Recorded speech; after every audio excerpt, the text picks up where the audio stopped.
and welcome to Second Rate Film School. I'm Andrew. Today we're going to be talking about one of my personal favorite Halloween specials, The Adventures of Pete and Pete episode Halloweenies, which, crazy enough, actually premiered 28 years ago today on October 9th, 1994. This show is really beloved by the fans and has actually inspired a lot of really cool artwork that you can see here or on the video's thumbnail. So I've decided I want to talk about it, of course, but who should I talk about this with? Why not the people who made it? So joining me today as my special guests are series co-creator Will McRobb. Hello. Series co-creator and the episode's writer Chris Viscardi. Hello. And returning friends of the show, the episode's director Peter Lauer. Hi, Andrew. The episode's director of photography John Inwood. So before we dive into it, what does this episode mean to you guys particularly? And, when did you learn that the fans had such a great attachment to it? I never knew there was a fervor about it. I mean, some shows are fan favorites that I've heard about, but I don't know. I never. I mean, it should if it is one, it should be one. That's for sure. But I didn't really know it was like one of the worthy of a podcast. I'm glad to hear about it, though. Have you guys heard about the popularity of this particular show? Well, it was the season 2 finale. Second episode I shot, and I was aware of how big.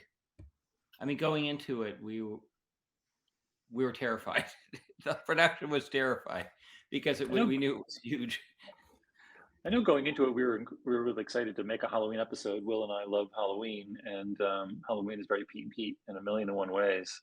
And I think as we started crafting the story and getting into the scripting part of it, and obviously when we started working with Peter and John on the production, definitely started to feel bigger and bigger and bigger, a lot bigger than many of our other episodes. So it's interesting to hear that it was actually the finale of season 2. I forgot about probably use every dime and penny that we had left and put it into what we needed to pull off this episode. I seem to remember back in those these days, it's you get to the finale episode and productions will save money for them. They'll stow it away. But back then it was like you just ran out. I will say, I mean, now that I'm thinking about it, what makes this kind of a quintessential Pete and Pete episode is that the a very popular theme in the series is about with the two brothers who are at different ages and struggling to continue to find common ground as Big Pete grows up. I mean, Halloween is the perfect diagram of one year you're getting candy and trying to break a record and hoping you got a cool costume, and then the next year, if you're in the puberty zone, you everything you're doing on Halloween is destroy its existence. You know what I mean? So you go from embracing it to despising it because now you're no longer a kid and you just think it's bullshit. So it's for a show that in some ways defined itself by kind of saying maybe you don't have to grow up too fast. Maybe it's okay to go be trick or treating when you're 14. Or any of the number of things we did on our show that kind of bridge the gap between being a kid and being a teenager. This show's probably sparkling example of why you should fight that urge to give up on your childhood. And John and Peter, you would probably know. I completely slipped my mind. So it was the last episode of season 2, which means it must have aired around Halloween. But what time of year did we shoot it in? Was it not the fall? No. We shot it must have been early September, I'm guessing. Yeah. I mean, there was we were aware that there was this issue with the foliage, but our post. I mean, the amazing thing is, what year was this? 1995 or so. 4. Or 4. It was a huge concern, and we didn't know how to address it, but we talked to post and said, oh, well, we can turn the leaves, we can change the color in post, which was amazing. And because they're green, like green screen, they were able to do it even back then. And they did such a great job, I think, convincing. Yeah, I remember I was really delighted and surprised by how good job they were able to do with that. Sometimes you can see there are certain shots where it doesn't work. You still see that the trees are fully greened out. but generally it was a pretty good job. And John Yuck, had lots of Halloween leaves to throw around in our program. Yeah, John Yeck was the production designer. He did a terrific job. Yeah, I think this is the biggest episode production I think we probably ever had on a series. And it's probably, I was just gonna say, it's probably a good reason that was the last episode, considering we never shot in the same town twice, because they are all excited to have us in the summer, and then by the end of the season, they're like, "You have to leave." We destroyed our lives. Run out of town. Yeah, we were run out of town. So this one was shot all at night. I mean, probably the most aggravating episode ever to be shot in your neighborhood. So if we'd done it next to last, we probably would have had to shoot somewhere else for the final show. And I do remember after the episode premiered and the couple years following that, just to go back to your earlier question, Andrew, about when and if we knew that the show was special in the audience's mind, I think we started to feel like it was, to a certain extent, because the episode has such scale to it. It's such a big episode in a lot of ways, but also there's a lot more like danger and tension and stakes that seem more life and death in this episode than there were in others. So I think for that reason, for fans, it probably stands out for hopefully a number of reasons, but one of them is just the stakes of the story just feel really big. It definitely feels, I would say, probably as much as any of most of our episodes felt cinematic, but this one felt even more cinematic than others, just because of the type of story it was and how these guys handled the production and made it look as epic and beautiful and fall-like, even though it was early September apparently when we shot it. Chris, I think if I might be wrong about this, but the only episode that maybe had higher stakes than this one was what was the name of the field trip episode? Oh, Das Bus, that one? No. Or Yellow Fever? Yellow Fever, where the stakes were a bus filled with children going off a cliff. So that's true. How we got away with it, I have no idea. Another one of those kid shows. We did some pretty ambitious stunts, and it was all at night. Yeah, and that's challenging. No, a lot of it was in the day. I remember, I remember, like, wishing there was some way to make more of the trick or treating at night. We just couldn't do it, and I had to embrace really the reality that a lot of trick or treating these days, anyway, begins in the day. Early. Yeah. All right, well, I think that's a good enough place to transition to the commentary itself as any. If you're listening to the audio version of this on Podbean or Apple Podcasts or whatever, you might actually want to come over to the YouTube version, because unlike most other things I do the commentary tracks for, Nickelodeon really doesn't seem to care about this being up and just out there on YouTube. So I'm actually going to include the full episode in the video itself. So, come on here and enjoy. Well, time to put a transition effect or something. So first off, right off the bat, like, I love all these little transitions you guys have with the overlays of the door, and as we see going through to the moon, transitioning to the candy bowl soon. When did that come into the production? Was that scripted, or did that come from your mind, Peter? I think that was me. I'm sure it was, because I was so into that kind of thing at that time. Was that door a little toy door that we had, Peter, or was it a real door? Yeah, it was a little miniature door. Yeah. Peter, yeah. Hey, Peter, what was do you remember any of your Halloween costumes? I always think of you as kind of a edgy guy. Were your costumes reflective of your? I was very craftsy. I got it from my mom, so I would make hot rods out of cardboard boxes and stuff like that. Coffins, and I'd be the corpse in the coffin would open up at the door and that kind of thing. Nice. My son got that from me. Nice. 1 year for Halloween, goes, I want to be a box. I said, well, that's easy. You can be a box. It's like, yeah, but I want the box to then transform into a monster. Nice. It's a great costume. What's amazing about Halloween, I grew up in Halloween country. I mean, every classic Halloween thing that exists, was part of my childhood. And I think, all these different coming of age moments when you're a kid, Halloween is one that really wakes you up to there's sort of innocence about being a kid. And then that's Halloween, which is like a holiday that just seems like it's built for kids.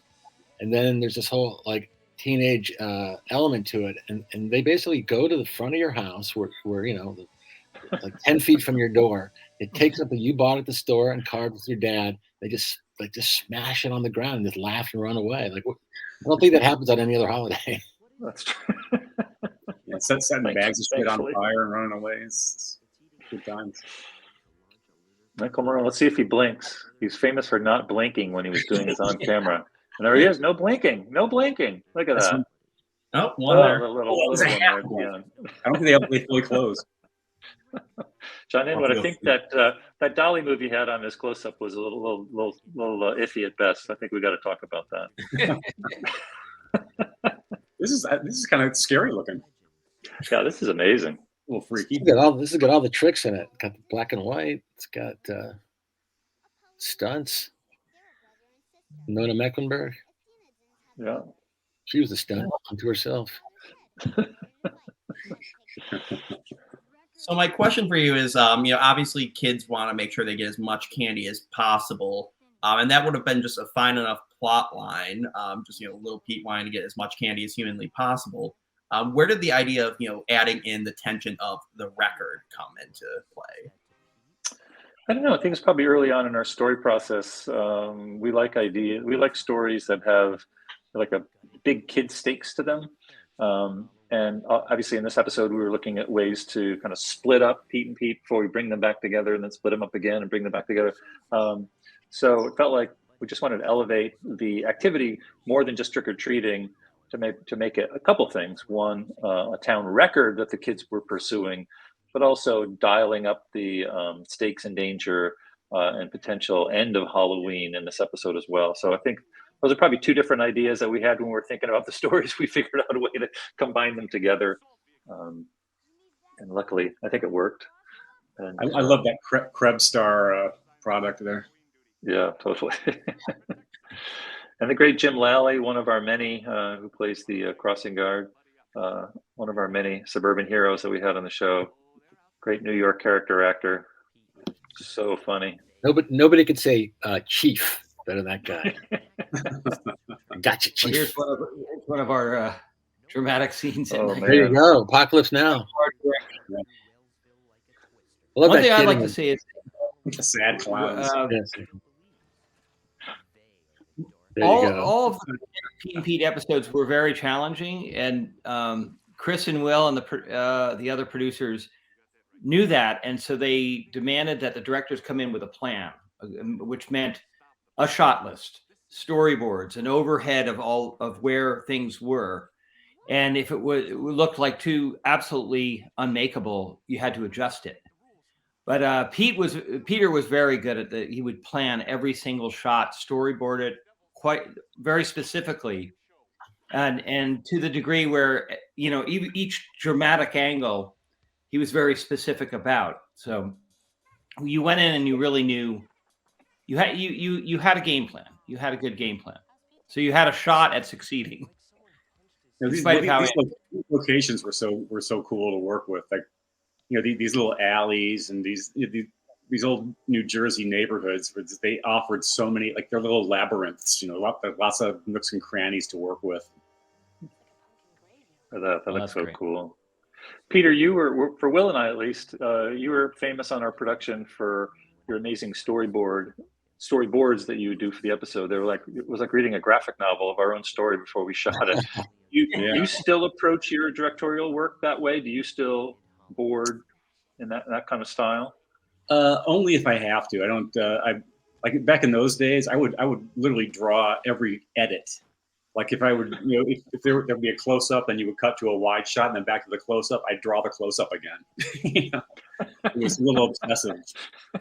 I love that though, because it's so what you do early, what the kind of thing you do earlier on in your career, right? When you just want to get everything just right.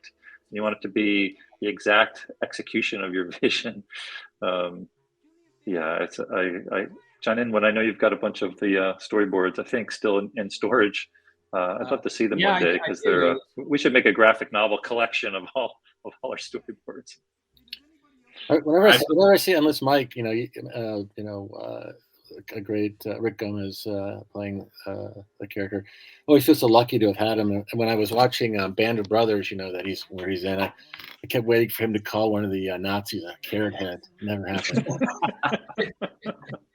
Yeah, that was very surreal for me as a kid watching Pete and Pete, and then transitioning into Band of Brothers. I'm like, is that Endless Mike? Most people were freaking out about David Schwimmer, Ross being in it. No, Endless Mike for me was the Exactly. I just got to comment on these are, and any most shows would fabricate these pumpkins. Those guys are wearing actual pumpkins on their heads for a week, running around rotting in the heat of like late August or September.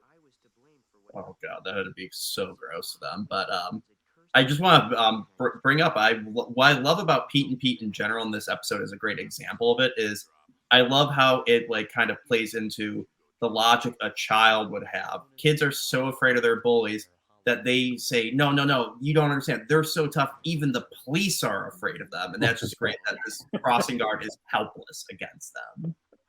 Totally. That was the great Iggy Pop that just passed by on our screen there. You got to.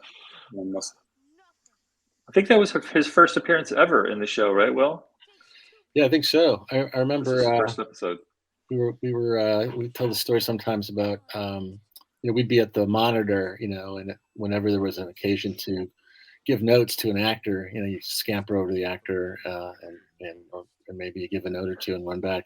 And when it was Iggy, because he was terrifying to us at the time, or just intimidating. He's just intimidating because he's Iggy Pop. Iggy Pop. Just a couple of dinks working for Nickelodeon, and so we'd just be like, that performance, that line looked. Would you get that was a little big? We should pull that back a little bit. You want to tell him? I'm not going to tell him. You want to tell him? I'm not telling him. I think it was actually better than we thought. Let's keep it. All right, let's move on. That's right. I recall being like two takes, and you just look at this thing. There's so many. We shot so many shots. It's insane. It's for a little half-hour show, but we did like 2 takes. You move on. And doing 2 takes with Iggy, like, all right, that's great. Moving on. And he's like, really? How gorgeous that shot is.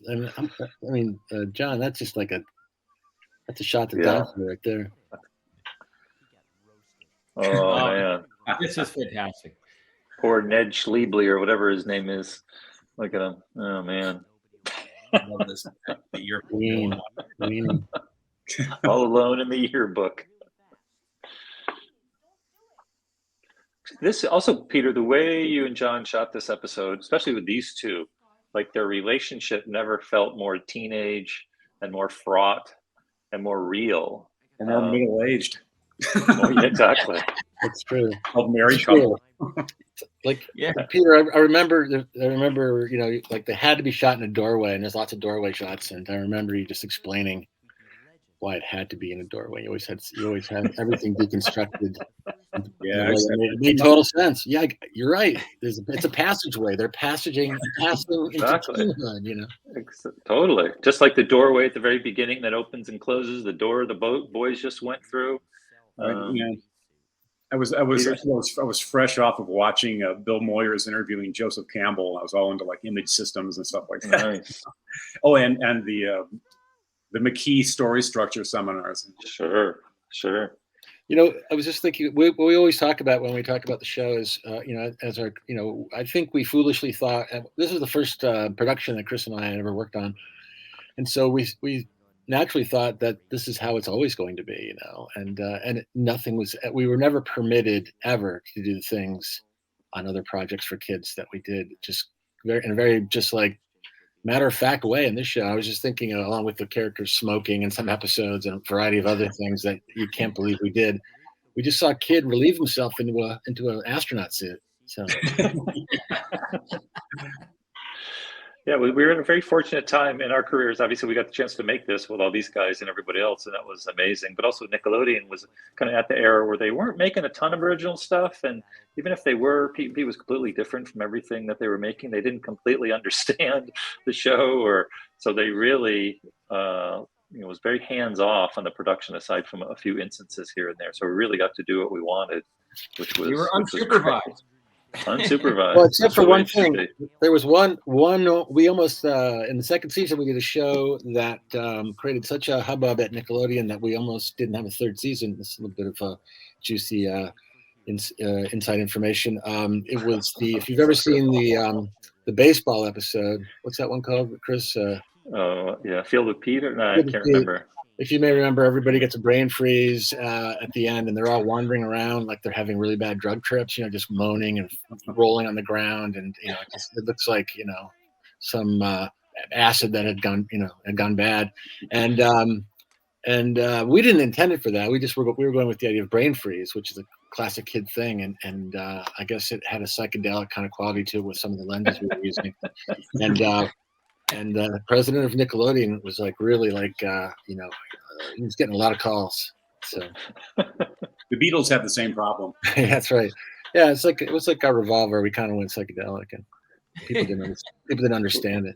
This scene in particular is funny because we were actually the crew was pelting the cast, poor Jim Lally, with real eggs. Yeah, and my car back there was stank of eggs forever, for the rest of its life. Somehow the Actors Guild let us do. Maybe they didn't know that we were doing that. Just pelting actors with real eggs in the ear and the head. Did you notice the size discrepancy of some of the? There's a double for Danny and some who's about half his size, because Danny had gotten sick because we had too recently spray painted his helmet silver, and the fumes inside the helmet made him. I think he threw up at one point. Wow. And we also like hours. We lost him because of the hours. Too many hours on set. That's probably why he doesn't have the helmet on there. Yeah. Oh yeah. I think there was a scene where he was supposed to have it on. We took it off his head because he wasn't tolerating it any longer. You don't want him passing out. I'm sure this was probably, if it was the last episode of the season that aired, was probably the last episode of the season maybe that we shot, which is probably a good thing because I'm sure we were run out of town, whatever town in New Jersey we were shooting at the end of this production. They never wanted us to return, as most towns in New Jersey never wanted us to return. But this episode just was the streets were just littered with crap and pumpkins splattered all over the place, eggs on trees. I think what people were most upset about was like 10,000 watt lights shining into the windows at night. Yeah. This actor was quite brilliant. Lark, right? Lark Spees. Yeah, he was great. Terrific. I had the pleasure of working with him later in Strangers with Candy for 3 seasons. Nice. It was a blast. Oh, and then in our little movie, John, in Crybaby Lane. Yeah. Now, question for the writing of this part. I think this is a good time to mention as any. So when this was filmed, Big Pete or at least the actor, was 17 years old, and Little Pete was 12. So obviously 5-year age gap, was consistent throughout the entire series. Do you think this was the perfect time to do this type of episode? Like if you did this as one of the specials much earlier on, do you think that gap wouldn't have been nearly pronounced enough for Big Pete's That's a good point. That's a good point. Yeah. I think this is the perfect time to do it. Yeah, the age difference wouldn't have been as significant earlier. So I think, and of course, by the third season, it was mostly about girls. So, we got it. And also in this episode, when Big Pete, early in the story, and we have a flashback to it later, when he picks up the pumpkin and smashes it. I don't know, it's such like a teen move to make, and Ellen's by his side. Again, it kind of dips into that teen world in a nice way. This is one of my favorite sequences I think that we ever shot. It was certainly the most action-packed, and I'm always impressed how athletic Michael Morona is here. But I remember when we shot this and posted it, I was just so excited because it was just I felt like I was watching a movie, and certainly not a kid show. Yeah, a lot of times in the show, the dangers and threats were like conceptual, like puberty was a threat, or girls. And this episode, we have wild dogs chasing people. Wild dog stunts, bikes flying over fences and landing in pools. Look at that. That's amazing. One of the big thing notes you get in kids TV is imitated. Like you can't do anything that a kid will imitate. Like everything in here would injure a kid. I rode my bike off of a fence into a pool on Pete. I saw it on Pete and Pete. I can't feel my limbs. And I had a pumpkin on my head when I did it. Something's wrong with my body. Shouldn't have done that. This leads us into this great sequence that was this haunted house, right? Again, Michael Morona going above and beyond the Call of Duty in his stunt work. In some ways, this episode is the most like, Pete and Pete had a way of like, warping childhood experiences almost into an unrecognizable degree. This like has every trope of Halloween. This is like a meat and potatoes episode, It's like totally. I want everything that makes Halloween great, and it's all here. And we can't hear it, but I know it's like in the soundtrack of this, Peter. I know in post you were very big on like those like horn stabs and string stabs, like right out of Psycho. And just the soundtrack of it, even though it was probably stock music that we used for a lot of that stuff, added a whole other layer of like terror that you wouldn't find in a typical kid show. There was good music. I mean, I would get really into like the stock music libraries, and I remember like having my floor of my apartments with like notes and stock music laid out on the floor with storyboards, like trying to mix and match little bits and pieces, especially not in this one, but also especially in that one about the phone, the ringing phone. Sure. Kind of did it as like a spaghetti Western. So they're finding all that music really. Peter, off to refer you to a 2-hour podcast that's all about that summer episode, and it's they deconstruct it like college professors. It's really good.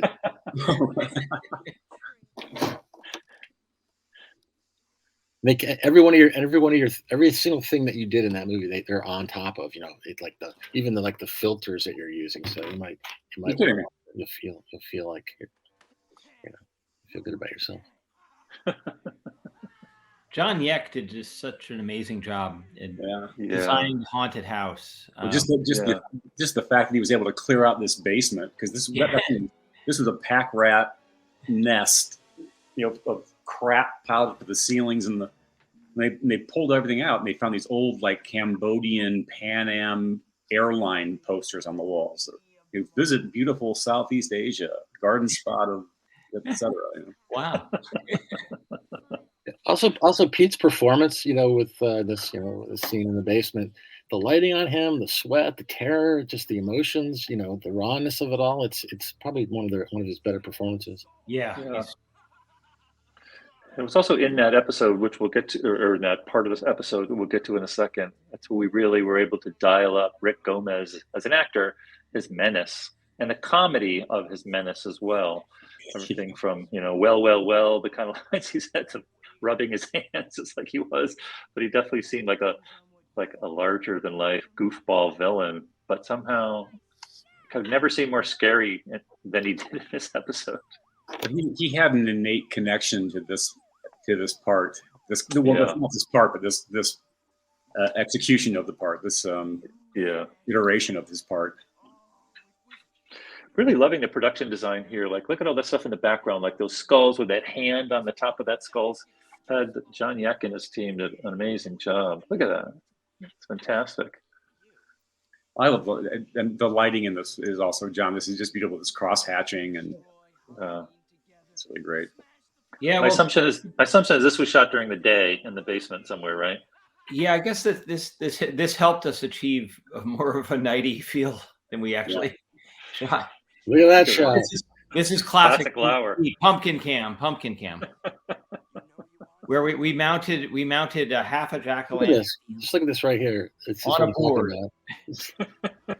There we go. Peter, you're the only guy. I mean, a lot of your scripts like had all the symbolism built into it, in ways that were very exacting. You were the only guy that really like dug into like the different subtexts of the show and brought them to the surface. Well, that's right out of the opening of this Vincent Price and House on Haunted Hill. Nice. That's cool. Yeah, like you guys always said you wanted mythic, and I Totally. I was happy to embrace that.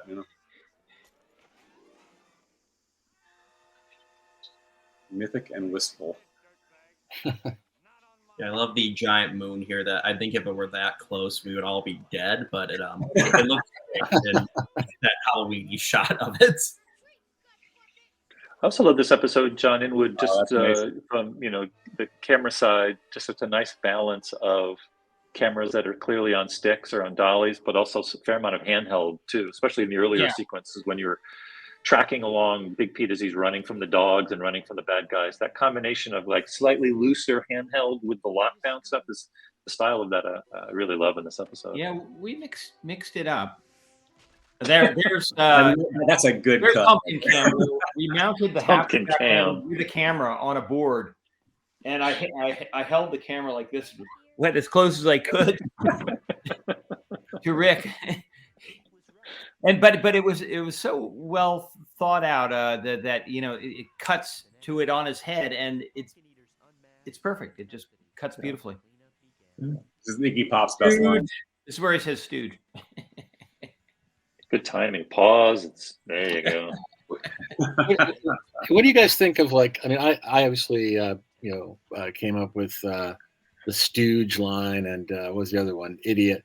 I mean, it's like so not our show to be making these pop culture jokes like wink, wink. Did you guys ever bother you to hear like to go with those dumb little jokes that that feel like I couldn't show love off shit? What?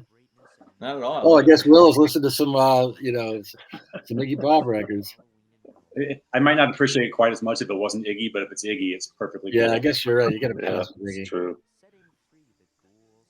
I mean, as someone who didn't know who Iggy Pop was when I was watching this, it did not feel out of place. I never thought it was a reference. I just thought Michelle Trachtenberg had a kooky-looking father who occasionally said phrases that I guess did sound a little weird, but considering some of the other lines that these characters say, wasn't too out of place. That's true. I mean, you're right. That's true. Idiot, and I mean, you're right. It was pretty smooth. Idiot and stooge. Yeah. Exactly. Mr. So, Metal. we've now come to the end of this. I hope everyone really enjoyed listening to us talk about this. And hope you about it.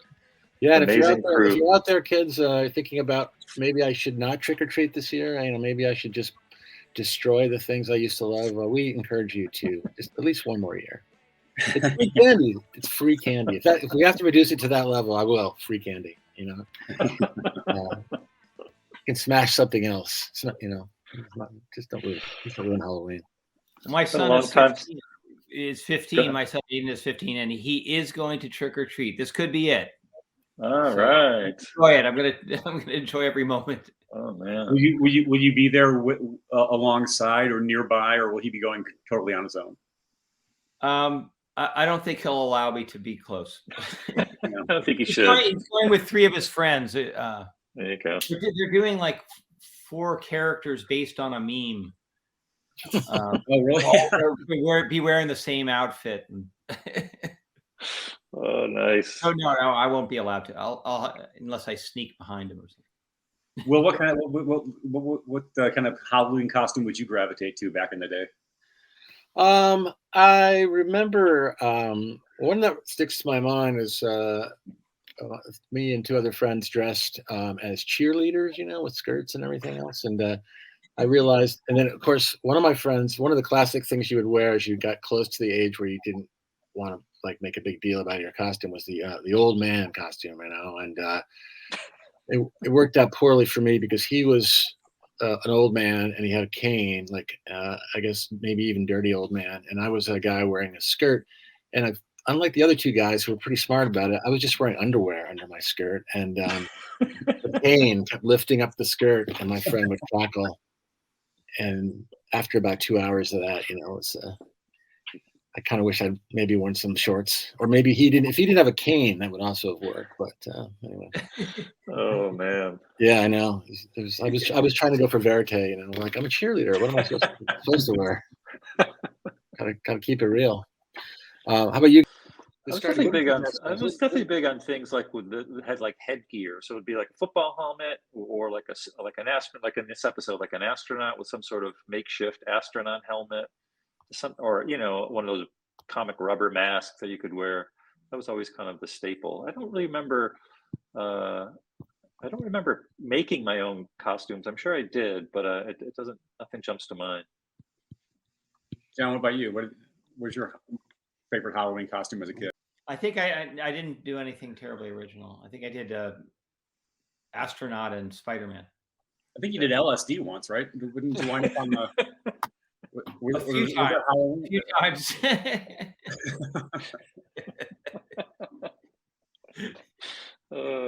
Well, it's great to watch that episode. I hadn't seen it in a long time, Yeah. and I have to say it holds up.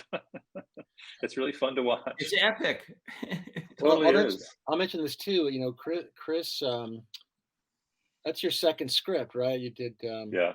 So Chris had was mostly was a producer and extraordinaire, and had produced all of Pete and Pete's up to the all-nighter one were done by other people, and suddenly he's like, oh, maybe I'll try to write a few. And of course, they were like immaculate and amazing. I never realized that.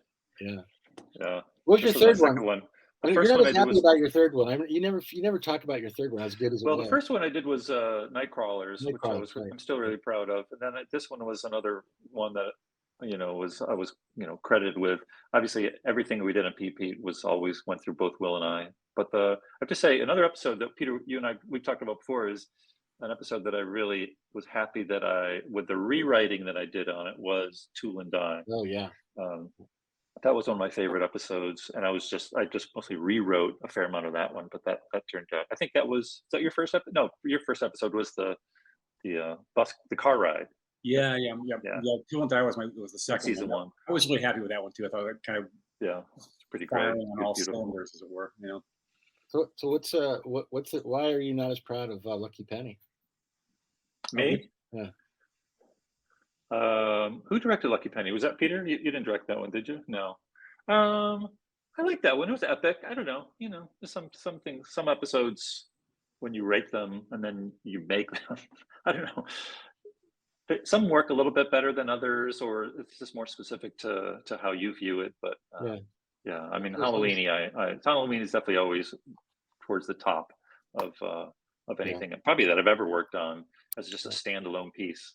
Just it captures being a kid in such really fantastic ways. It captures a sibling relationship in beautiful ways. As we've talked about, I really love the way that it looks. It feels cinematic. I thought the acting of all of the cast, especially some of the new characters that we brought in with Ned and the others, that all just worked pretty magically. Yeah, it's really fun. It's fun to see it again. It just keeps unfolding and unfolding and unfolding. Yeah. And I have to say too, Will and I have done a ton of kid stuff over the years, and when we made Pete and Pete, certainly this episode, it was really like nothing else out there in the kid space. And then you watch this episode all these years later, that's 28 years later, it still feels like I can't think of another kid show that went to that lengths, production and story wise, in a half-hour episode. I mean, Pete and Pete did that in general, but this episode in particular just feels like that raised the bar really high to levels I haven't seen matched, and I'm proud to say in a very long time. So you guys always you welcomed certainly all the directors to coming on board to do their own thing, and so you had a great variety of stylistic approaches. They all kind of felt like little indie movies, Yeah. And somehow in total the aggregate of that was had a continuity to it, Have you guys ever worked on? I was just thinking about that because every director, you're right, brought something different to it, some more than others, and we because the shows were like little movies, we didn't really care too much about whether one looked different from another. That was actually felt like a bonus to do it that way. But I'm you guys have worked on a lot of different series, with different directors, but like, whatever, pick whatever series you worked on. You don't really get to you have to kind of follow. I mean, there's not much room to do put your personality into it, right? You just kind of have to shoot it the way that all the other shows are shot because it's a regular series and you can't just reinvent it for fun, right? Well, it's different. It's not you because no matter what you're doing, you kind of give yourself limitations as a writer too. You have to give yourself limitations, or else if you can do anything, you can't do anything. Right.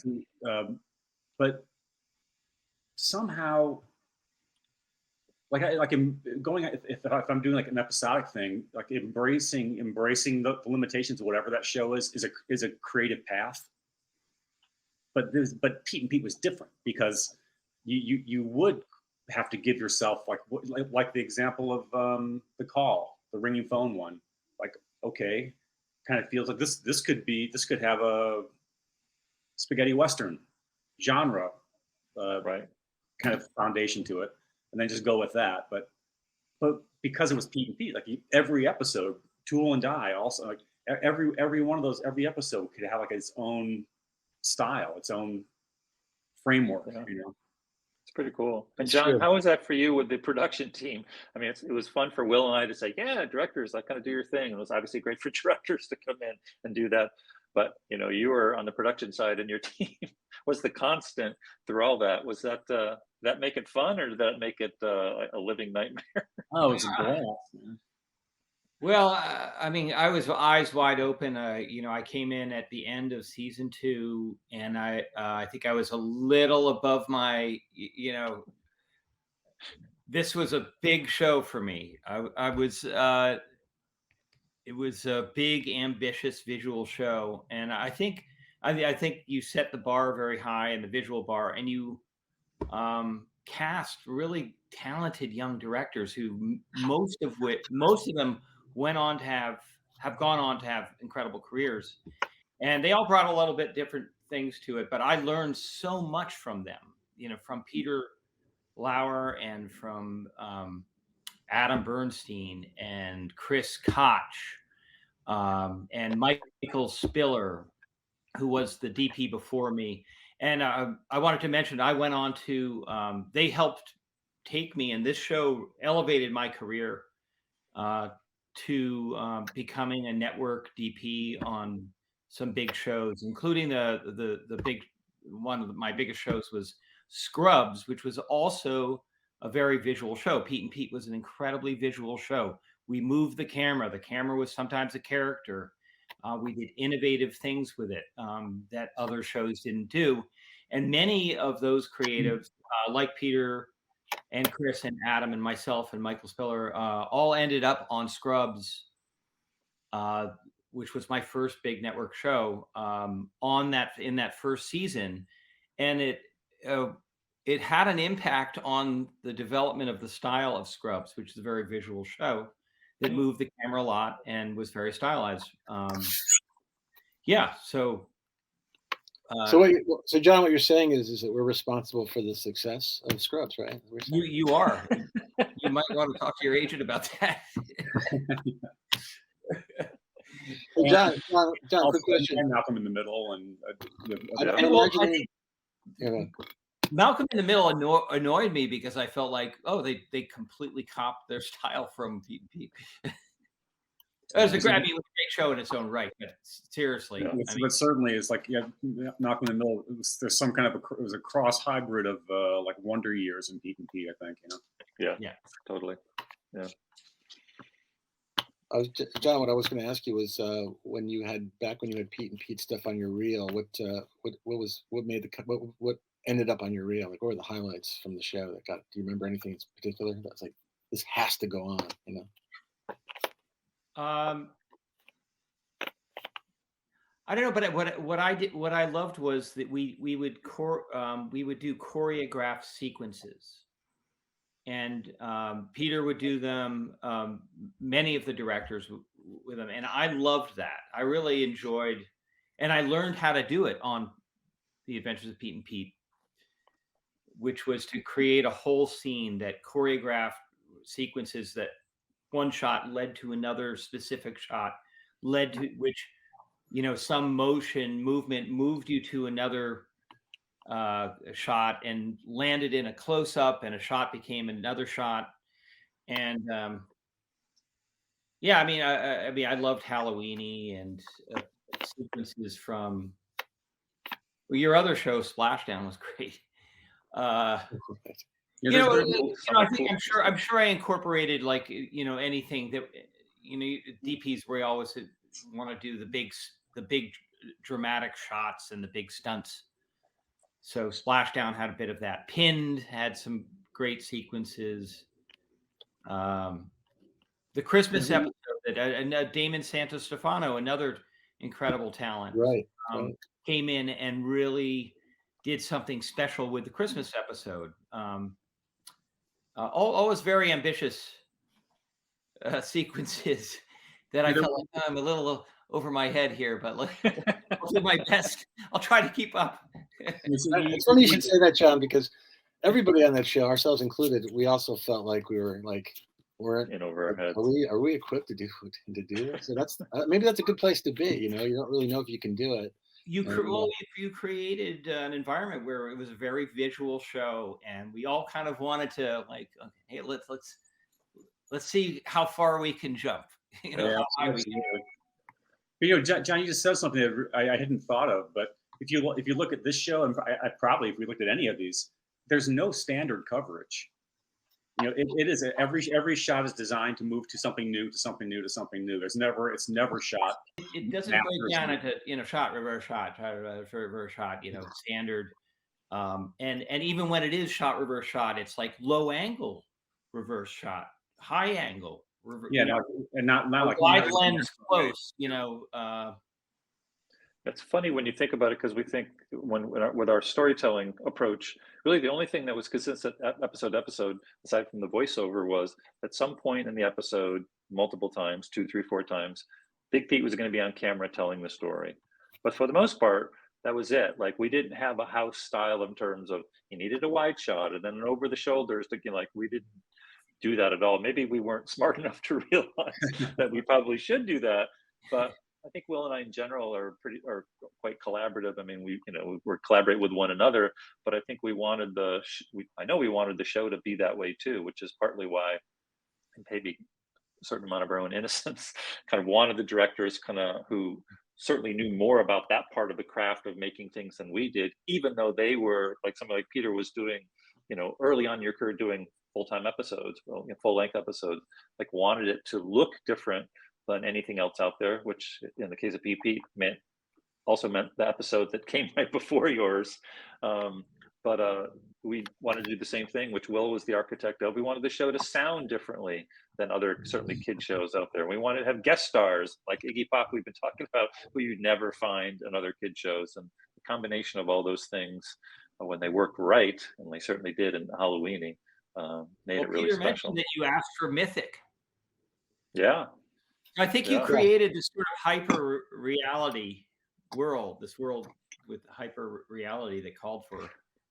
I think for Will and I, knowing Peter as we did, like when we said Mythic, we knew that was just like, you know, Peter would just run with that. Like, you want Mythic? We got it.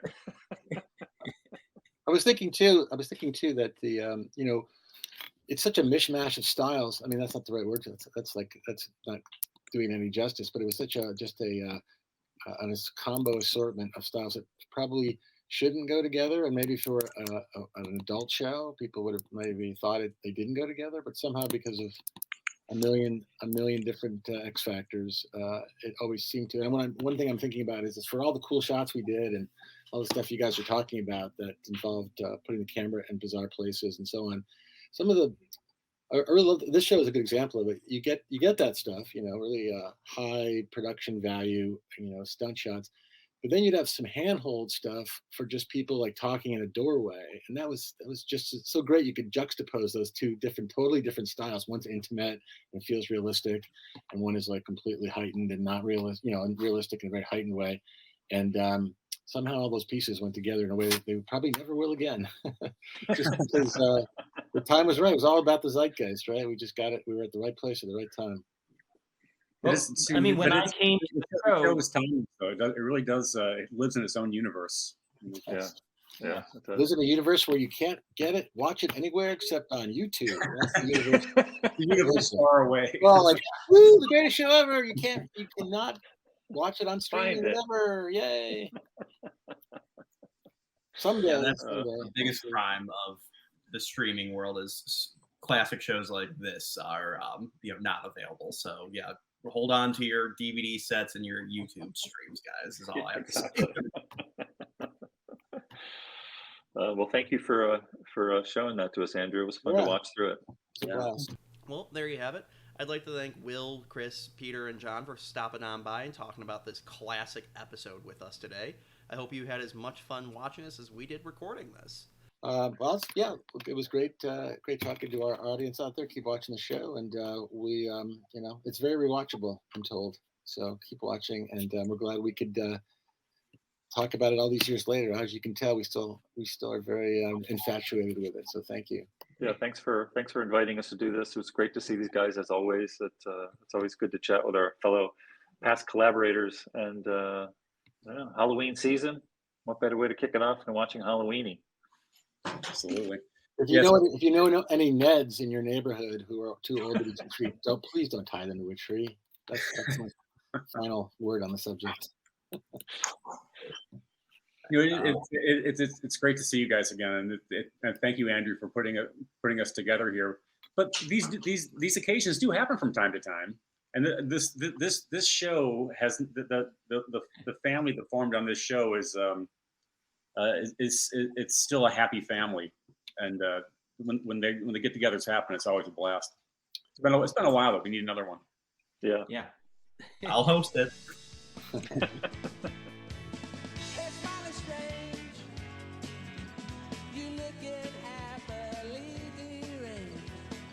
Settle the shin